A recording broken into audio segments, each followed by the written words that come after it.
Truth be told, there will always be times when you need answers to critical issues in your life. I need to know very clearly the ways you can actually receive these answers.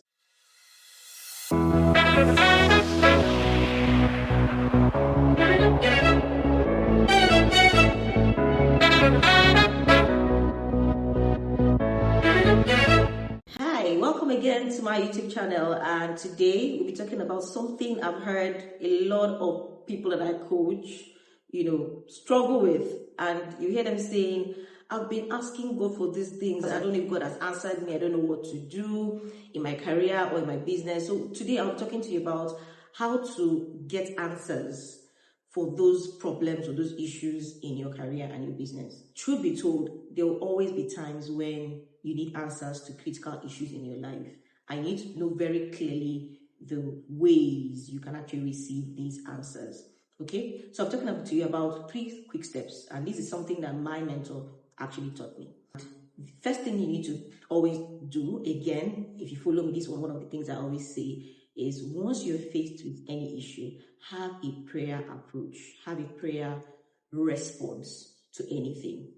Nothing is too trivial to be prayed about. Nothing, absolutely nothing.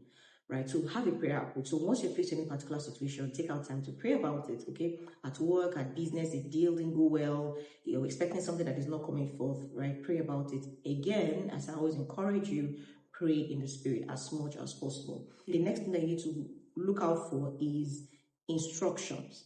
Now, what I find is a lot of people, once they're praying, they just expect that something miraculous will happen. You're trusting God for a job, and then you're praying, you sit down in your room, doing nothing. One of the facts, the most common ways that God will give you answers is through instructions. And that means you need to get yourself to the point where you learn how to know when God is speaking to you. I know that's another big issue. Someone may be asking, how does God speak to me? Now, first thing you need to know is that God is always speaking to you. That's the truth. God is always speaking to you. In fact, He's more interested in speaking to you than you are interested in hearing Him. Okay, sometimes you feel like you need to hear something dramatic, you need to experience something magical for you to know that God is speaking to you. Absolutely not. Essentially, you need to know that God speaks to you God can speak to us rather in several ways. Okay, and it can be through just a nudge in your heart. For me, for instance, when I wanted to delve into my career, particularly where I currently work in the energy space, one of the ways that God actually spoke to me about it was just a nudge in my heart. I just found myself getting very interested in energy, something that wasn't there before, and then I began to take steps towards it. So my point to you is, pay attention. You just be a nudge in your heart, a desire, something that is, God speaks to you in different ways. It can be through His word. My point is, don't put yourself in the box, and it's not something you need to struggle to hear. See, God is going to get to you. And once you have that nudge in your heart, like I always tell you, take steps. Okay, the moment you have instructions, the next thing is to take action. Again, without action, instructions are literally useless. Get your instructions and then take the steps towards implementing that instruction.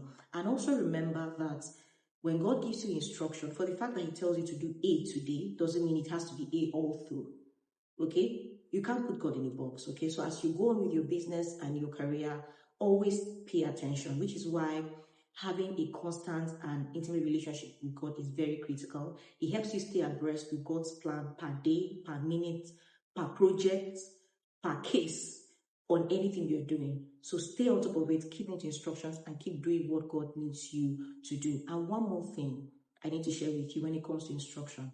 For the fact that you took a step that God laid in your heart and it didn't work out well, does not mean that God didn't lead you in that direction. I need you to remember that. Because sometimes when you take those steps, your obedience is more important than the outcome. Yes, it might not end up the way you expect. It doesn't mean God wasn't there. That's happened to me several times. And when I look back and I reflect, I see that there are lessons that God wanted me to learn, even in that mistake or in that thing that didn't turn out well. My encouragement to you right now is take those steps. Even if it doesn't work well, it's fine. Learn the lessons and move again. What is most important is that you are moving according to God's will. And even if someone asks me, what if it's my mind talking to me, not God talking to me? I've had that question severally. But what I need you to remember is that trust God's guidance. He loves you so much. Even if you are going the wrong way, His love will pull you back. Another thing you need to bear in mind is that Even if you're not sure, essentially, whether it is God or not God, as long as it's not contradicting God's word, because one of the true tests of whether an idea or an instruction is from God is that it does not contradict God's word.